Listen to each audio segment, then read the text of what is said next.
Okay, जब बात आती है एक लैपटॉप खरीदने की तो अक्सर हम सभी लोग कंफ्यूज हो जाते हैं कि हमें किस तरह का लैपटॉप खरीदना चाहिए। अगर हमारे पास बजट है 10,000, 20,000, 30,000, 50,000 या फिर 1 लाख, तो आखिर में हमें लैपटॉप खरीदते वक्त किन किन बातों का ध्यान रखना चाहिए। आपने नोटिस किया होगा जब भी आप लैपटॉप खरीदने जाते हैं मार्केट में तो यहाँ पर आपको अक्सर बताया जाता है कि इस लैपटॉप में आपको i3, i5, i7 या फिर i9 प्रोसेसर दिया गया, या फिर ये भी स्पेक्स में लिखा होता है कि यहाँ पर आपको HDD हार्ड डिस्क दिया हुआ है या फिर SSD हार्ड डिस्क दिया हुआ है। इसके अलावा यहाँ पर आपको ये भी बताया जाता है कि यहाँ पर आपको LPDDR4X रैम दी गई है या फिर LPDDR3। इसके अलावा यहाँ पर आपको ये भी बताया जाता है कि लैपटॉप में यहाँ पर आपको इंटीग्रेटेड ग्राफिक्स या फिर डेडिकेटेड ग्राफिक्स दिया हुआ है। यहाँ पर स्पेक्स पे ये सब लिखा होता है। साथ में ये भी लिखा होता है कि यहाँ पर आपको डॉस लैपटॉप देखने को मिलता है या फिर विंडोज ऑपरेटिंग सिस्टम देखने को मिलता है। 1 मिनट को आखिर में यार ये सब है क्या? तो भैया अगर आपको ये सारी चीजें अच्छे से पता चल गई, इन सभी चीजों के बारे में आपने नॉलेज ले लिया, तो यहाँ पर आप यूं चुटकियों में अपने बजट के हिसाब से, जो भी आपका बजट है उसके हिसाब से आप एक बेहतर और सही लैपटॉप अपने लिए चूज कर सकते हो, बाय कर सकते हो। चलिए जानते हैं इन सभी चीजों के बारे में एक एक करके शॉर्ट और बहुत ही आसान तरीके से, जिसके बाद आप भी एक्सपर्ट बन जाएंगे और आपको पता चल जाएगा कि आपको किस तरह का लैपटॉप बाय करना चाहिए। हेलो दोस्तों, मेरा नाम है मनोज सारू और टेक्नोलॉजी ज्ञान चैनल में आपका स्वागत है। सबसे पहले समझते हैं हम डिस्प्ले और स्क्रीन साइज। लैपटॉप में यहाँ पर जो स्क्रीन साइज होता है वो बेसिकली जो लैपटॉप आप देखते हो, जो भी स्क्रीन आपको देखने को मिलता है उसका जो साइज है वो कितना बड़ा होगा वो बेसिकली डिपेंड करता है स्क्रीन साइज पे। आप यहाँ पर मार्केट में आपको तरह तरह के स्क्रीन साइज देखने को मिल जाते हैं लैपटॉप के, 10 इंच का, 13 इंच का, 14 इंच का, 15 इंच का या फिर 16 इंच का। तो यहाँ पर जो साइज है जितना बड़ा होगा उतना बड़ा आपको लैपटॉप में डिस्प्ले देखने को मिलेगा। इसके अलावा यहाँ पर आपको लैपटॉप में दूसरी जो चीज देखने को मिलती है वो है डिस्प्ले। अब यहाँ पर आपको 3 तरह के नॉर्मली डिस्प्ले देखने को मिलते हैं लैपटॉप में। एक HD होता है, दूसरा होता है फुल HD और तीसरा होता है अल्ट्रा HD या फिर कह लो 4K डिस्प्ले। तो यहाँ पर आप अपने ज़रूरत के हिसाब से जो लैपटॉप के डिस्प्लेज हैं उन्हें सिलेक्ट कर सकते हैं। ऑफ कोर्स यहाँ पर आपको सस्ते लैपटॉप में HD डिस्प्ले देखने को मिलेगा और थोड़े से महंगे लैपटॉप में आपको फुल HD डिस्प्ले, और उसके बाद यहाँ पर बहुत ही ज़्यादा एक्सपेंसिव लैपटॉप में यहाँ पर आपको अल्ट्रा HD या फिर कह लो 4K डिस्प्ले देखने को मिलेगा। तो नॉर्मली यहाँ पर आप ज़रूरत के हिसाब से इन डिस्प्ले को सिलेक्ट कर सकते हैं कि आपको किस पर्पज़ के लिए लैपटॉप चाहिए। नेक्स्ट आता है दोस्तों प्रोसेसर। लैपटॉप में या फिर कह लो किसी भी कंप्यूटर सिस्टम हो या फिर कोई भी मोबाइल सिस्टम हो, उसमें जो प्रोसेसर होता है वो सबसे इंपॉर्टेंट रोल प्ले करता है। तो यहाँ पर नॉर्मली अगर आप मार्केट में जाओगे तो यहाँ पर आपको लैपटॉप में i3, i5, i7 या फिर कह लो आजकल लेटेस्ट i9 प्रोसेसर भी देखने को मिल जाता है। इसके अलावा यहाँ पर आपको i3, i5, i7, i9 के सामने भी यहाँ पर आपको जनरेशन लिखी होती है कि 4th जनरेशन है, 5th जनरेशन, 6th जनरेशन या फिर 7th जनरेशन। तो ऐसे में आपको पता होना चाहिए कि ये चीज़ क्या है। अब आप पूछोगे यार ये प्रोसेसर क्या होता है। चलिए, जिन लोगों को नहीं पता उन्हें मैं शॉर्ट, सिंपल और आसान भाषा में समझा देता हूं।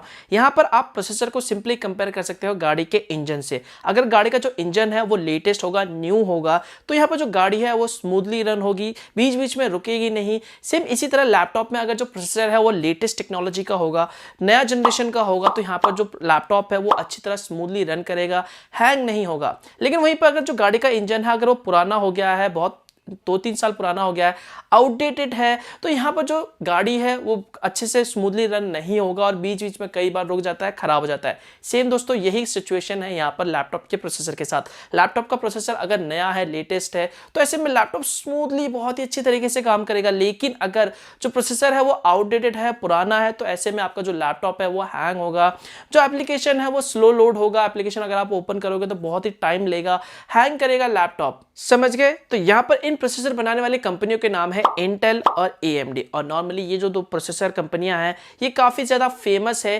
कंप्यूटर में प्रोसेसर को लेके। तो यहाँ पर ये जो प्रोसेसर है i3, i5, i7, i9 processor, ये बेसिकली इंटेल द्वारा दिए गए नाम है, एक नाम है इनके लेटेस्ट प्रोसेसर को। सेम इसी तरह यहाँ पर AMD की भी प्रोसेसर है, AMD भी अपने प्रोसेसर को नाम देता है इसी तरह से। तो यार यहाँ पर ये जो i3 है, i5 है, i7 है, आखिर में ये होते क्या है? इसे समझने के लिए आपको कोर्स समझने होंगे कि प्रोसेसर में ये जो कोर्स होते हैं ये क्या होते हैं। तो मैं आपको सिंपल और आसान भाषा में समझाता हूँ। तो मान लीजिए यहाँ पर आपका जो दिमाग है वो बेसिकली एक प्रोसेसर है। आप दिमाग को प्रोसेसर से कंपेयर कर सकते हैं। तो यहाँ पर आपका जो हाथ है वो हो गया कोर्स। जी हाँ, यहाँ पर अगर आप एक काम करोगे तो दोनों हाथ से काम करोगे, लेकिन वहां पर एक काम को करने में आपको दोनों हाथ से 5 मिनट लग रहे हैं। तो वहां पर वही काम के पास अगर आपके पास 4 हाथ हो, यानी कि 4 कोर हो, तो यहां पर आप उस काम को ज्यादा जल्दी करोगे। तो सेम यहां पर दोस्तों प्रोसेसर में भी कोर्स होते हैं, 2 कोर होते हैं, 4 कोर होते हैं, 6 कोर होते हैं, 8 कोर होते हैं। तो यहां पर जो कोर्स है वो जितना ज़्यादा होगा प्रोसेसर में, जो प्रोसेसर है वो उतना ज़्यादा फास्ट होगा। अब यहाँ पर आपको कोर्स समझ आ गया ना, तो यहाँ पर आप इजीली समझ जाओगे कि ये i3, i5, ये i7, i9 होता क्या है इंटेल की तरफ से। तो यहाँ पर जो i3 प्रोसेसर है बेसिकली इसमें डुअल कोर होते हैं, यानी कि 2 हाथ होते हैं काम करने के लिए। तो यहाँ पर जनरली जो i3 प्रोसेसर होते हैं ये आपको थोड़े से सस्ते मिलते हैं, यहाँ पर 20 से 30 हज़ार की प्राइस पॉइंट पर, या फिर कह लो 35 हज़ार के आसपास यहाँ पर आपको i3 लैपटॉप ईजिली मिल जाते हैं। तो यहाँ पर ये जो लैपटॉप होता है i3 वाले प्रोसेसर, ये सफिशियंट माना जाता है, अच्छा माना जाता है यहाँ पर नॉर्मल टास्किंग के लिए। अगर आप कंप्यूटर में कोई भी ऑफिस काम करते हैं, नॉर्मल पावर पॉइंट चलाते हो, या फिर Word, Excel, PowerPoint use करते हो, या फिर कहते हो फोटो स्टोर करने के लिए, या फिर कह लो कोई भी डेटा एंट्री का काम करते हो, या फिर मान लीजिए आप कोई वीडियोस देखते हो, स्ट्रीमिंग करते हो, सर्चिंग करते हो यहाँ पर, तो यहाँ पर ऐसे में आपके लिए जो i3 लैपटॉप है वो सफिशिएंट माना जाता है। और ये जो लैपटॉप होते हैं i3 वाले लैपटॉप, ये थोड़े से सस्ते होते हैं अगर हम इसे कंपेयर करें i5 या फिर i7 प्रोसेसर वाले लैपटॉप से। सेम इसी तरह दोस्तों नेक्स्ट आता है यहाँ पर i5 प्रोसेसर। तो यहाँ पर i5 में आपको या तो डुअल कोर या फिर क्वाड कोर प्रोसेसर वाले लैपटॉप देखने को मिलते हैं। क्वाड कोर यानी कि 4, तो यहाँ पर आपको 4 हाथ देखने को मिलेंगे, तो जो काम है वो और ज़्यादा फास्ट होगा। और यहाँ पर i5 जो प्रोसेसर वाले लैपटॉप होते हैं वो सफिशिएंट माना जाता है यहाँ पर, अगर आप कोई थोड़े से हैवी एप्स का इस्तेमाल करना चाहते हैं, थोड़े से हैवी सॉफ्टवेयर का इस्तेमाल करना चाहते हैं, यहाँ पर नॉर्मल वीडियो एडिटिंग करना चाहते हैं, जैसे कि आप मान लीजिए यहाँ पर आपको 1080p वीडियो एडिटिंग करना है, 720p वीडियो एडिटिंग करना है, या फिर थोड़े से हैवी टास्क करना चाहते हो, यहाँ पर हैवी एप्स का इस्तेमाल करना चाहते हो, तो यहाँ पर आपके लिए सफिशिएंट माना जाता है i5 प्रोसेसर वाले लैपटॉप। तो नॉर्मली यहाँ पर अगर आप ऐसे टास्क करना चाहते हो, हैवी एप्स या फिर कह लो थोड़े से हैवी सॉफ्टवेयर का इस्तेमाल करना चाहते हो, तो यहाँ पर आपको i5 प्रोसेसर वाले लैपटॉप के साथ जाना चाहिए। तो यहाँ पे सिंपल सी बात है कि जो i5 प्रोसेसर होगा वो थोड़ा सा बेहतर होगा यहाँ पर i3 के कंपैरिजन में। यहाँ पर जो परफॉर्मेंस है i5 में वो आपको थोड़ी सी बेटर देखने को मिलेगी, और यहाँ पर जो i5 प्रोसेसर है, जो लैपटॉप होते हैं i5 वाले, वो थोड़े से आपको महंगे देखने को मिलेंगे i3 के कंपैरिजन में। सेम इसी तरह दोस्तों यहाँ पर आता है i7 और i9। तो i7 में यहाँ पर आपको 4 या फिर 6 कोर्स देखने को मिलते हैं, और i9 में यहाँ पर आपको 6 या फिर 8 कोर्स देखने को मिलते हैं। तो ये जो प्रोसेसर होते हैं i7, i9, ये आपको ज़्यादातर हाई एंड लैपटॉप में देखने को मिलते हैं, महंगे लैपटॉप में देखने को मिलते हैं। तो यहाँ पर अगर आप बहुत ज़्यादा वीडियो एडिटिंग करते हैं, आपको हाई एंड वीडियो एडिटिंग करनी है, 4K वीडियो एडिटिंग करनी है, या फिर कह लो आपको बहुत ज़्यादा इंटेंसिव गेमिंग करनी है, आपको बहुत ही बढ़िया ग्राफिक्स चाहिए, साथ में यहाँ पर आप बहुत ज़्यादा हैवी सॉफ्टवेयर जैसे कि 3D सॉफ्टवेयर हो गया, या फिर कह लो ग्राफिक्स यहाँ पर आपको डिजाइन करना है, ऐसे आप सॉफ्टवेयर, महंगे वाले सॉफ्टवेयर, हैवी सॉफ्टवेयर यहाँ पे इस्तेमाल करना चाहते हो, हाई एंड काम करना चाहते हो, तो यहाँ पर आपको जाना होगा i7 या फिर i9 प्रोसेसर के साथ, जहां पर आप 4K वीडियो एडिटिंग और बहुत ही कमाल की गेमिंग, हाई एंड गेमिंग कर सकते हो। तो ऐसे कंडीशन में यहाँ पर आपको डेफिनेटली i7 या फिर i9 प्रोसेसर वाले लैपटॉप के साथ जाना चाहिए। ऑफ कोर्स ये आपको जो लैपटॉप होते हैं ये आपको i3 और i5 के कंपैरिजन में थोड़े से महंगे होते हैं, थोड़े नहीं कहूँगा बहुत ज़्यादा महंगे होते हैं, और यहाँ पर आपको जो परफॉर्मेंस है वो टॉप लेवल की मिलती है। यही नहीं, यहाँ पर अगर आप ध्यान दोगे तो इन प्रोसेसर के सामने लिखा होता है 5th generation, 6th generation, 7th generation. तो ये क्या होते हैं ये भी आपको पता होना चाहिए। तो यहाँ पर सिंपल सा फंडा है कि ये जो जनरेशन होता है ये बेसिकली ये बताते हैं कि जो प्रोसेसर है वो प्रीवियस जनरेशन से इम्प्रूव्ड है। यानी कि अगर मान लीजिए एक i3 प्रोसेसर है 5th जनरेशन का, वहीं पर एक सेम i3 प्रोसेसर है 6th जनरेशन का, तो यहाँ पर जो i3 होगा 6th जनरेशन का, इसमें थोड़े से इंप्रूवमेंट किए होंगे। तो जो प्रोसेसर होगा i3 6th जनरेशन का लेटेस्ट वाला, वो थोड़ा सा बेहतर होगा और पावर एफिशिएंट होगा। और यस, यहाँ पर जो जनरेशन होता है इससे भी जो प्राइस की लैपटॉप की जो प्राइस है वो थोड़ी सी महंगे हो जाती है। जैसे कि एक i3 है 5th जनरेशन का, वहीं पर अगर आप i3 लेते हो 8th जनरेशन का, तो वो आपको थोड़ा सा महंगा पड़ेगा। तो हमेशा कोशिश करें कि यहाँ पर आप लेटेस्ट जनरेशन का प्रोसेसर ले। नेक्स्ट आता है दोस्तों यहाँ पर रैम भी एक बहुत इंपॉर्टेंट पार्ट होता है लैपटॉप का, जिसे हम कहते हैं रैंडम एक्सेस मेमोरी। तो यहाँ पर आप अपने कंप्यूटर में जितने भी एप्लीकेशन को ओपन करते हो तो वो सारी एप्लीकेशन बेसिकली ओपन होती है रैम के अंदर। अब यहाँ पर आप पूछोगे कि यार हमारे लैपटॉप में कितना रैम होना चाहिए। तो नॉर्मली अगर देखा जाए तो यहाँ पर अगर आप i3 वाले लैपटॉप को खरीदते हो तो यहाँ पर आपके पास लैपटॉप में मिनिमम 4 GB की रैम होनी चाहिए। और अगर आप नॉर्मली देखोगे ना तो सारे मार्केट में जितने भी लैपटॉप आते हैं i3, वहां पर आपको मिनिमम 4 GB की रैम देखने को मिलती है। सेम इसी तरह यहाँ पर अगर आप i5 लैपटॉप लेते हो तो यहाँ पर कम से कम लैपटॉप में 8 GB की रैम होनी चाहिए। सिमिलरली यहाँ पर अगर आप i7 या फिर i9 वाले लैपटॉप लेते हैं तो यहाँ पर आपके लैपटॉप में मिनिमम 16 GB रैम होनी चाहिए, या फिर आप 32 GB रैम वाले लैपटॉप को भी खरीद सकते हैं। नेक्स्ट आता है दोस्तों ग्राफिक्स। ग्राफिक्स भी लैपटॉप में सबसे इंपॉर्टेंट रोल प्ले करता है, स्पेशली तब जब आप गेमिंग करते हो। तो यहाँ पर आपको नॉर्मली लैपटॉप में इंटीग्रेटेड ग्राफिक्स या फिर कह लो डेडिकेटेड ग्राफिक्स देखने को मिलता है, लेकिन उससे पहले आपको समझना होगा कि आखिर में ये ग्राफिक्स क्या होता है, तभी आपको समझ आएगा कि ये इंटीग्रेटेड ग्राफिक्स और डेडिकेटेड ग्राफिक्स क्या होता है। ग्राफिक्स को अगर हम सिंपल में समझे तो यहाँ पर आप अपने लैपटॉप में जो कुछ भी देखते हैं, जो कुछ भी आपको दिखाया जाता है, जो भी प्रोसेस करके आपको देखने को मिलता है, ये सारी चीजें यहाँ पर ग्राफिक्स के वजह से पॉसिबल हो पाता है। तो ग्राफिक्स बेसिकली एक विजुअल इमेज होता है।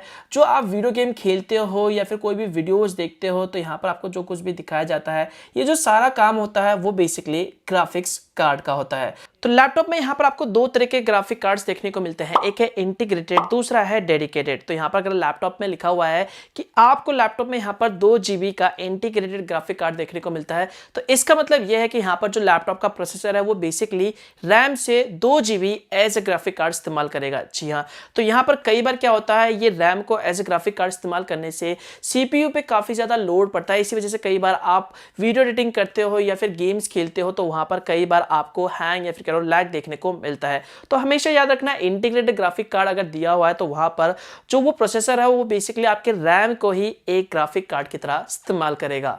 वहीं पर अगर लिखा हुआ है कि लैपटॉप में आपको डेडिकेटेड ग्राफिक कार्ड दिया हुआ है, तो इसका मतलब यह है कि यहाँ पर लैपटॉप में अलग से 2 GB या फिर 4 GB का, जितना GB का भी लिखा हुआ है उतने GB का ग्राफिक कार्ड दिया हुआ है। वहां पर जो प्रोसेसर है वो किसी भी तरह के रैम से या फिर कह लो रैम को एक ग्राफिक कार्ड की तरह इस्तेमाल नहीं करेगा, क्योंकि अलग से ही भैया डेडिकेटेड दिया हुआ है यहाँ पर ग्राफिक कार्ड, जिससे आपको ओवरऑल जो ग्राफिक्स है वो बहुत ही अच्छे देखने को मिलते हैं। इसी तरह से यहाँ पर अगर आप किसी भी तरह के ऐसे लैपटॉप लेना चाहते हो जहाँ पर वीडियो एडिटिंग करना चाहते हो या फिर कह लो बहुत ज़्यादा आप गेमिंग करना चाहते हो, हैवी गेमिंग करना चाहते हो, तो यहाँ पर हमेशा आपको ऐसे लैपटॉप को चूज करना चाहिए जहाँ पर आपको डेडिकेटेड ग्राफिक कार्ड दिया हुआ है। अब यहाँ पर आपने ये सीख लिया कि आपको किस तरह का डिस्प्ले सिलेक्ट करना चाहिए, किस तरह का प्रोसेसर चुनना चाहिए और किस तरह का यहाँ पर आपको ग्राफिक कार्ड चुनना चाहिए। नेक्स्ट आता है दोस्तों यहाँ पर हार्ड डिस्क। अब यह हार्ड डिस्क क्या होता है आपको पता ही होगा। आप अपने लैपटॉप पे जो भी डेटा सेव करोगे, जो भी आपको ऑपरेटिंग सिस्टम सेव होता है, वो सारा का सारा आपके यहाँ पर हार्ड डिस्क पे सेव होता है। अब इसे सिंपल कंपेयर कर सकते हो आपके मेमोरी कार्ड से। आप अपने फोन में जो मेमोरी कार्ड डालते हो या फिर आपके फोन में जो इंटरनल स्टोरेज होता है, उसे ही सेम यहाँ पर आप हार्ड डिस्क से कंपेयर कर सकते हो। तो यहाँ पर जनरली आपको 2 तरीके के हार्ड डिस्क देखने को मिलते हैं। एक होता है HDD, जिसे हम कहते हैं हार्ड डिस्क ड्राइव। जी हाँ, ये जो हार्ड डिस्क ड्राइव होते हैं ये आपको नॉर्मली जितने भी लैपटॉप होते हैं ज़्यादा लैपटॉप में देखने को मिलते हैं, क्योंकि ये जो हार्ड डिस्क होते हैं वो सस्ते होते हैं और इनकी जो रीड राइट स्पीड होती है वो नॉर्मल होती है और ये नॉर्मल टास्क के लिए अच्छा भी माना जाता है। वहीं पे जो दूसरा होता है वो होता है SSD, जिसे हम कहते हैं सॉलिड स्टेट ड्राइव। जी हाँ, ये इसकी जो रीड राइट स्पीड होती है वो बहुत ज़्यादा फास्ट होती है अगर हम इसे कंपेयर करते हैं यहाँ पर HDD से। जी हाँ, और ऑफ कोर्स यहाँ पर आपको जो SSD जो हार्ड डिस्क होता है वो थोड़ा सा एक्सपेंसिव होता है, महंगा होता है, और ये आपको ज़्यादातर बेहतर लैपटॉप में या फिर कह लो महंगे लैपटॉप में देखने को मिलते हैं। और यहाँ पर आपको जो ओवरऑल परफॉर्मेंस है डेफिनेटली यहाँ पर आपको HDD के मुकाबले बेहतर देखने को मिलेगी SSD में।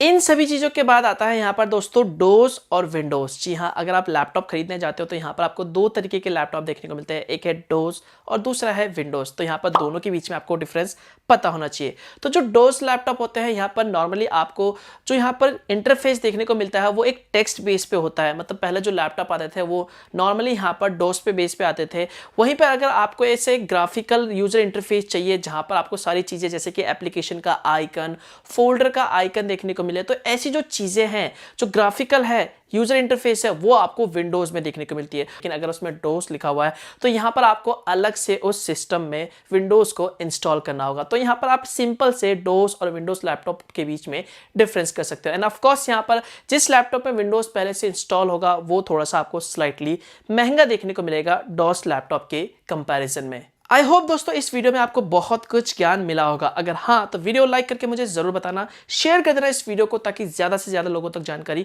पहुंच सके। कुछ भी सवाल है नीचे कमेंट कर लेना। इसी तरह के वीडियोस के लिए चैनल को सब्सक्राइब जरूर कर लेना। सोशल मीडिया पर जाकर आप मुझे फॉलो करके वहां से भी आप मुझसे चैट कर सकते हैं, ट्वीट करके सवाल पूछ सकते हो। और मिलता हूं मैं आपको एक और नए और इंटरेस्टिंग वीडियो के साथ। तब तक के लिए बाय बाय।